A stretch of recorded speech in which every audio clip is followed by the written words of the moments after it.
Where did Jeffrey Epstein get his money? It's the question that investigators, journalists, and financial experts have been asking for years. A college dropout who claimed to manage billions for wealthy clients, yet had only one confirmed client in decades. A man who owned a private island, a Manhattan mansion worth $77 million, and a private jet, yet whose source of wealth remains a mystery even after his death. This is the story of Jeffrey Epstein's fortune, and why the money trail doesn't add up. Welcome back. If you've been following this series, you know about Epstein's connections to powerful people and the horrific crimes he committed. But underlying all of it was money, vast amounts of money that allowed Epstein to operate for decades. Today, we're investigating how Epstein built his fortune, the inconsistencies in his financial history, his alleged connections to intelligence agencies, and the theories about what he was really doing with his wealth. This isn't conspiracy theorizing, this is based on financial records, investigative journalism, and the gaps that have never been explained. Make sure you're subscribed because this investigation goes into territory most people don't know about. Let's begin. Jeffrey Epstein's official story about his wealth never quite added up, even to people who knew him well. He claimed to be an elite financier who only worked with billionaire clients, managing their money through sophisticated investment strategies. He told people he ran a hedge fund called J. Epstein and Company from his private island in the U.S. Virgin Islands. He presented himself as a financial genius who had made billions through his expertise.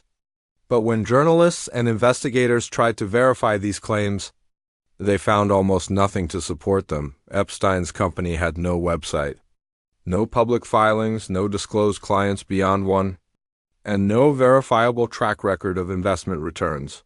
Financial experts who examined what little information was available concluded that Epstein's claimed business model made no sense. He had no investment licenses, managed no publicly disclosed funds, and appeared to have no legitimate source of income that could explain his enormous wealth. So where did the money actually come from? To answer that question, we need to trace Epstein's financial history from the beginning. Jeffrey Edward Epstein was born in 1953 in Brooklyn, New York, to a middle-class Jewish family. His father was a groundskeeper for the New York City Parks Department. Epstein was reportedly intelligent and academically strong, but his educational background is less impressive than he later claimed. He attended Lafayette High School in Brooklyn and then enrolled at Cooper Union, but dropped out after 2 years.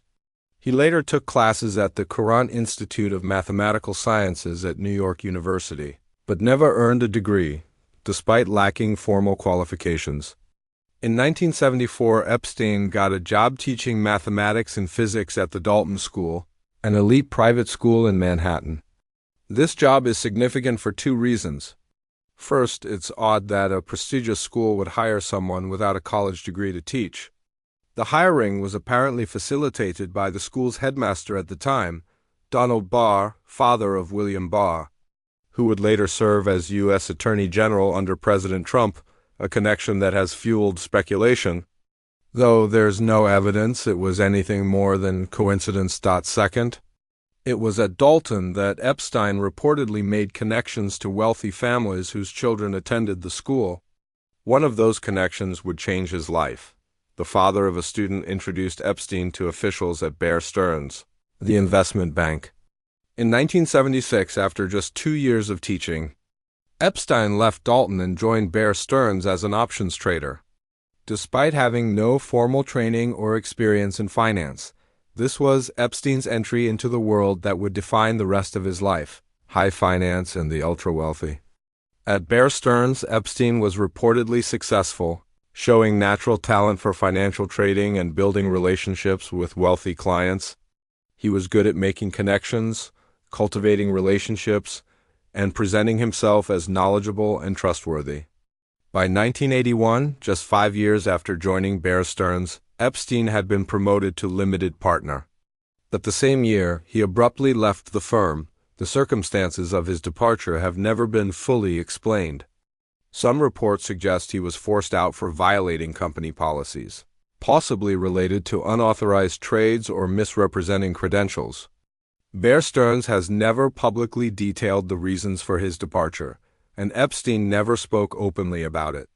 What happened next is where Epstein's financial story becomes truly murky.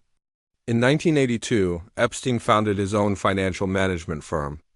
Initially called International Assets Group and later J. Epstein and Company, he claimed to manage money for billionaires, offering services that included tax strategies, estate planning, and investment management. He told people he only accepted clients with at least $1 billion in net worth. But from the beginning, there were questions about who his clients actually were and how he was making money. In the 1980s and 1990s, only one client was ever publicly confirmed, Leslie Wexner, the billionaire founder of L Brands, which owned Victoria's Secret, Bath & Body Works, and other retail chains. Wexner was one of the wealthiest men in America, worth billions, and for some reason, he placed extraordinary trust in Jeffrey Epstein. Les Wexner met Epstein in the mid-1980s, reportedly through mutual contacts in New York. What followed was one of the most unusual financial relationships in modern business history. Wexner gave Epstein sweeping power of attorney over his finances, essentially complete control of his money. Epstein managed Wexner's personal finances, his charitable foundation, and his business affairs. Wexner bought properties, made investments, and conducted business with Epstein acting on his behalf. Most shockingly, Wexner transferred enormous assets directly to Epstein. In one transaction, Wexner sold his Manhattan mansion, one of the largest private homes in New York City, to Epstein for a reported price far below market value. Some reports suggest Epstein paid as little as $20 million for a property, worth $70 to $100 million. Other reports suggest the property was essentially gifted to Epstein. The mansion would become one of Epstein's primary residences, and later the site of much of the alleged abuse. Wexner also reportedly financed Epstein's purchase of the private island in the U.S. Virgin Islands, and funded other properties. The total value transferred from Wexner to Epstein has been estimated at over $100 million, possibly much more. Why would one of America's most successful businessmen give so much control and so much money to a man with questionable credentials and no proven track record? This question has never been satisfactorily answered. Wexner has said that Epstein provided valuable financial advice and services, but the magnitude of the money transferred seems disproportionate to any legitimate services provided. Some have speculated that Epstein had leverage over Wexner, information or evidence that gave him power in the relationship. Others suggest Wexner was simply impressed by Epstein's intelligence and social skills and made a catastrophic error in judgment. In 2019, after Epstein's arrest, Wexner issued a statement saying he had severed ties with Epstein in 2007 and was never aware of the illegal activity charged in the indictment. He described being deeply troubled by Epstein's actions and said he had been unaware of any such conduct.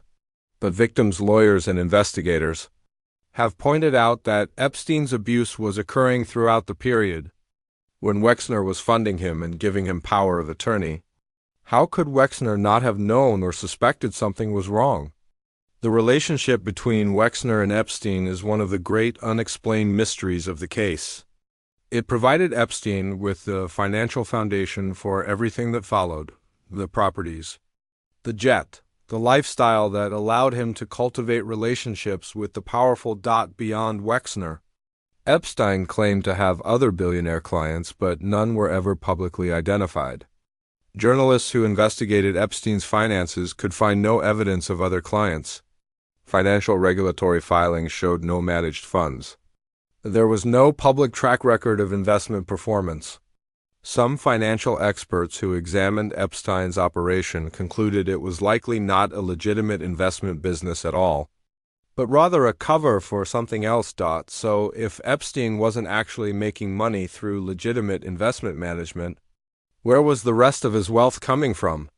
Several theories have been proposed, ranging from plausible to highly speculative. One theory is that Epstein was running a sophisticated blackmail and influence operation. This theory suggests that Epstein cultivated relationships with powerful men, provided them with access to young women or girls, and collected evidence of compromising behavior, photographs, videos, recordings. He could then use this leverage to extract money, favors, or information. Some versions of this theory suggest Epstein was working for an intelligence agency, Israeli Mossad, CIA, or another organization, using his operation to gather intelligence on powerful individuals.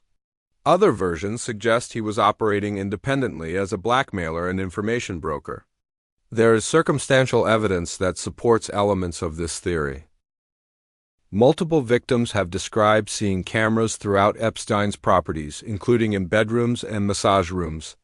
When FBI agents raided Epstein's Manhattan mansion in 2019, they reportedly found extensive evidence of surveillance systems and safes containing photographs. Epstein's properties were set up in ways that facilitated surveillance, with cameras positioned to capture intimate encounters.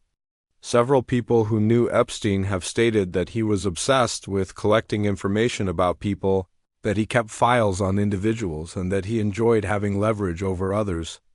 Alexander Acosta, the U.S. attorney who gave Epstein the lenient plea deal in 2008, reportedly told Trump transition officials, "I was told Epstein belonged to intelligence and to leave it alone." According to Vicky Ward's reporting, Acosta has denied making this statement, but the claim has fueled speculation about intelligence connections. However, no direct evidence has emerged proving Epstein worked for any intelligence agency or ran a blackmail operation. No victims have testified to being explicitly used in blackmail schemes, though many describe being directed to have sex with powerful men. No intelligence agency has confirmed any relationship with Epstein. Without hard evidence, this remains a theory rather than a proven fact. Another theory is that Epstein was involved in money laundering for wealthy individuals and possibly criminal organizations. This theory suggests he helped clients hide money, avoid taxes, and move assets through offshore accounts and shell companies. Epstein's company was registered in the U.S. Virgin Islands, a jurisdiction known for financial privacy and favorable tax treatment. He maintained bank accounts in multiple countries. He used complex corporate structures to hold his properties. Financial investigators have noted that Epstein's business setup, with its offshore registration, lack of transparency, and emphasis on secrecy, is consistent with money laundering operations. However, no criminal charges related to money laundering were ever filed against Epstein, and no specific evidence of such activity has been made public. A third possibility is that Epstein's wealth came primarily from Wexner, supplemented by payments from a small number of other wealthy individuals for various services, which could have included financial advice, social access, or more sinister services. In this scenario, Epstein exaggerated his client base and investment expertise to enhance his status, but his actual income came from a handful of relationships. This is perhaps the most mundane explanation, but it has the advantage of being consistent with the limited information that is publicly available. What we know for certain is that by the 2000s, Epstein was extraordinarily wealthy, with assets estimated at over $500 million, possibly much more. His Manhattan mansion alone was valued at $77 million. His private island had been developed with multiple buildings and facilities at a cost of many millions. His New Mexico ranch was valued at over $17 million. His fleet of vehicles included luxury cars and a private helicopter. And of course there was the private Boeing 727 jet, purchased and maintained at a cost of many millions. When Epstein died in 2019, his estate was valued at approximately $636 million. Making him one of the wealthiest alleged criminals in American history. But even this figure raises questions. Some investigators believe Epstein's true wealth was much greater and that he had hidden assets in offshore accounts and trusts. After Epstein's death, lawyers for his victims filed claims against his estate seeking compensation. A victim compensation fund was established with money from the estate, and hundreds of women filed claims. The estate has paid out tens of millions of dollars to victims. Though many have criticized the amounts as inadequate, the administration of Epstein's estate has itself been controversial. His will, signed just 2 days before his death, placed his assets in a trust, making it more difficult for victims to make claims and for authorities to trace his financial dealings. His executors, including his longtime lawyer Darren Indyke and accountant Richard Kahn, have been accused by victims' lawyers of trying to protect Epstein's assets rather than fully cooperating with investigations. The estate litigation continues years after Epstein's death, with many financial questions still unresolved. One of the most persistent questions about Epstein's finances is what happened to all the evidence that might explain his wealth.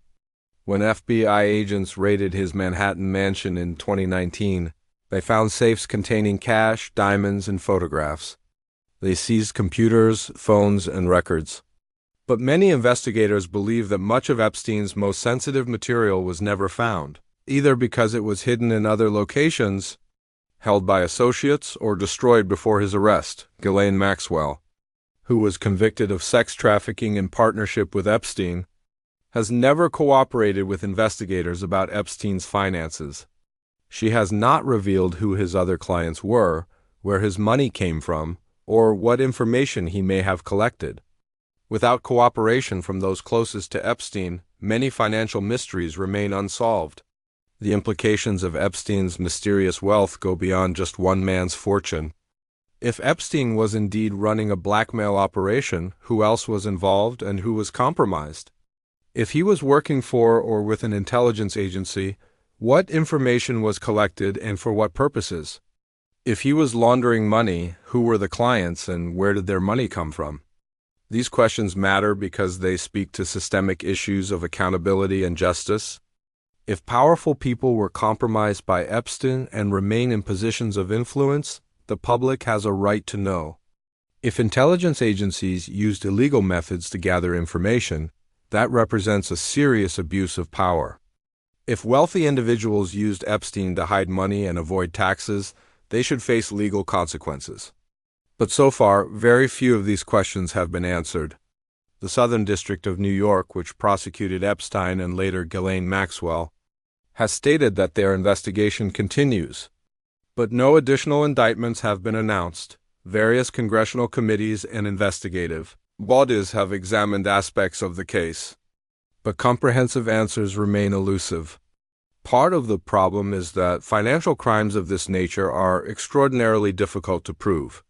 Following money trails across international borders, through shell companies and offshore accounts, requires enormous resources and cooperation from multiple jurisdictions. Building criminal cases requires not just evidence of financial transfers but proof of criminal intent, showing that money was obtained through illegal means or used for illegal purposes. Moreover, people who might have information, Epstein's lawyers, accountants, bankers, and associates, are protected by privilege laws or have refused to cooperate with investigators. Epstein himself is dead and cannot be questioned. Ghislaine Maxwell has chosen not to cooperate, and many of the people who knew Epstein socially or professionally have said as little as possible. Protected by expensive lawyers and the reluctance of prosecutors to pursue cases that might fail, the result is that more than 3 years after Epstein's death, we still don't have a complete understanding of where his money came from, who else was involved in his operation, or what happened to all the evidence that might answer these questions. This lack of resolution is frustrating for victims, for investigators, and for the public. It feeds conspiracy theories because the official explanations are so incomplete. When there are so many gaps in the public record, people naturally fill them with speculation. Some of these theories may be close to the truth. Others may be completely wrong. But without transparency and accountability from the institutions that should be providing answers, law enforcement, intelligence agencies, and the financial system, we're left with more questions than answers. What we can say with confidence is that Jeffrey Epstein's wealth was not what he claimed it to be. He was not a brilliant investor managing money for multiple billionaire clients through sophisticated strategies. He did receive massive financial support from Leslie Wexner through a relationship that has never been adequately explained. He may have had a small number of other clients or benefactors whose identities remain unknown. He likely used his wealth and his properties as tools in his criminal operation, providing luxury experiences that attracted powerful people and created opportunities for abuse and possibly blackmail. And his financial setup, with its offshore registration, lack of transparency, and emphasis on secrecy, was designed to obscure rather than reveal the truth about his money. The mystery of Epstein's fortune is ultimately a story about how wealth protects secrecy and how secrecy enables crime. Epstein was able to operate for decades in part because his money gave him access, credibility, and the ability to hire lawyers and advisors who helped him avoid scrutiny. When questions were raised about his business, he could point to his mansion, his island, his jet, and his connections to powerful people as proof of legitimacy. When law enforcement began investigating him in 2005, he had the resources to hire the best criminal defense attorneys money could buy, leading to the sweetheart plea deal of 2008. And even after his conviction, his wealth allowed him to continue living comfortably and maintaining his social connections. Only when federal prosecutors brought new charges in 2019 did his money finally fail to protect him, and even then, his death prevented a full public accounting of his finances and operation. The victims of Jeffrey Epstein have received some financial compensation through the Victim Compensation Fund established after his death, but many have said no amount of money can truly compensate for what they experienced. And the larger questions about his operation, his wealth, and his connections remain largely unanswered. This is the fourth video in our series on Jeffrey Epstein's network. Next, we're investigating the death of Jeffrey Epstein himself, suicide or murder. We'll examine the evidence, the inconsistencies, and why so many people don't believe the official story. If these investigations are valuable to you, hit that subscribe button and drop a like on this video. Comment below. What do you think was the real source of Epstein's wealth? Do you think he was working for intelligence agencies? Do you think we'll ever get the full truth? Part 5 drops in 3 days. The death of Jeffrey Epstein and the conspiracy theories that won't go away. You need to see this. Share this video with anyone who wants to understand how wealth and power really work.